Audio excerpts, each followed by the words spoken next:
ചേട്ടാ നമസ്കാരം. എവിടുന്ന് വരുവാ?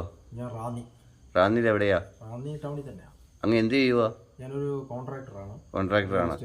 എന്തോ റിയൽ എസ്റ്റേറ്റ് ഉണ്ട്, കൺസ്ട്രക്ഷൻ കമ്പനി ഉണ്ട്. ഉണ്ട്. എങ്ങനെയുണ്ട് കാര്യങ്ങളൊക്കെ? കാര്യങ്ങളൊക്കെ വളരെ ഭംഗിയാണ്.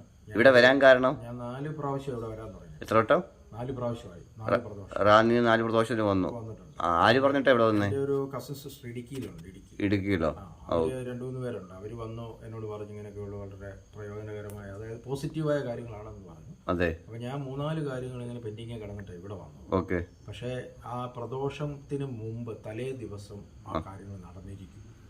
കാര്യം സാധിക്കണം എന്ന് പറഞ്ഞ് ഇവിടെ വന്ന് വഴിപാടുകളും കാര്യങ്ങളൊക്കെ ചെയ്ത് എനിക്ക് ഈ 3 പ്രാവശ്യം ഓരോ അനുഭവങ്ങൾ അങ്ങനെ ഉണ്ടായി. 3 പ്രാവശ്യം ഓരോ അനുഭവങ്ങൾ ഉണ്ടായി. തീർച്ചയായിട്ടും. അവസാനം ഉണ്ടായ അനുഭവം എന്താണ്? അവിടെ ഒരു മണ്ണെടുത്ത് മാറ്റുന്ന ഒരു പ്രശ്നം, അത് കുറെ കാലമായിട്ട് ഇങ്ങനെ മുടങ്ങി കിടക്കും. എത്ര നാൾ കൊണ്ട് മുടങ്ങി കിടക്കുമായിരുന്നു? 9 മാസം എങ്കിലും ആയിട്ടുണ്ട്. മണ്ണെടുക്കാൻ പറ്റുന്നില്ല. അതെന്ത് പറ്റി മണ്ണെടുക്കാത്തെ? കാര്യങ്ങൾ നടക്കുന്നില്ല. എന്താന്ന് ചോദിച്ചാൽ ഒന്നുമില്ല. വില കിട്ടുന്നില്ല.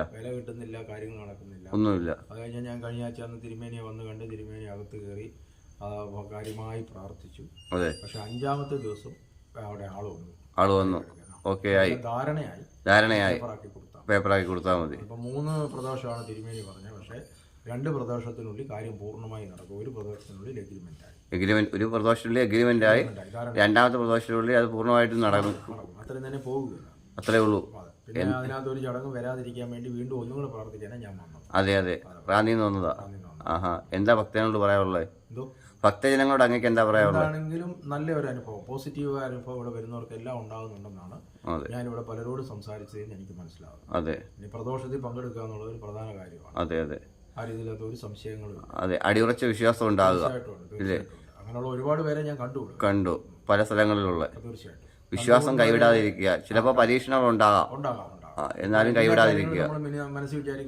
നടക്കണമെന്നില്ല, പക്ഷെ എന്നാൽ കൈവിടാത്ത ഭക്തി തീർച്ചയായിട്ടും നടക്കുമെന്നാ പറയുന്നത്.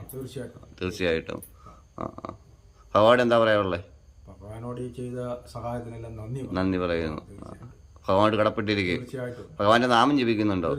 ഭഗവാനെ കുറിച്ച് പറയുന്നുണ്ടോ മറ്റുള്ളവരോട്? തീർച്ചയായിട്ടും അറിയാവുന്നവരൊക്കെ പറയുന്നുണ്ട്. ഈ പ്രാവശ്യം 4 പേര് കൂടുതലുണ്ടായിരുന്നു.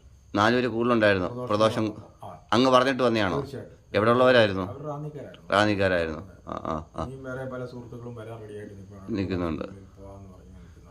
സന്തോഷം. ഈ സായം സന്ധ്യയിലും അങ്ങയുടെ ക്ഷേത്രത്തിലെത്തി കാര്യങ്ങളൊക്കെ പറയാൻ കാണിച്ച വലിയ മനസ്സിന് ഭഗവാന്റെ പേരിൽ നന്ദി അറിയിക്കുന്നു. ശിവോഹം.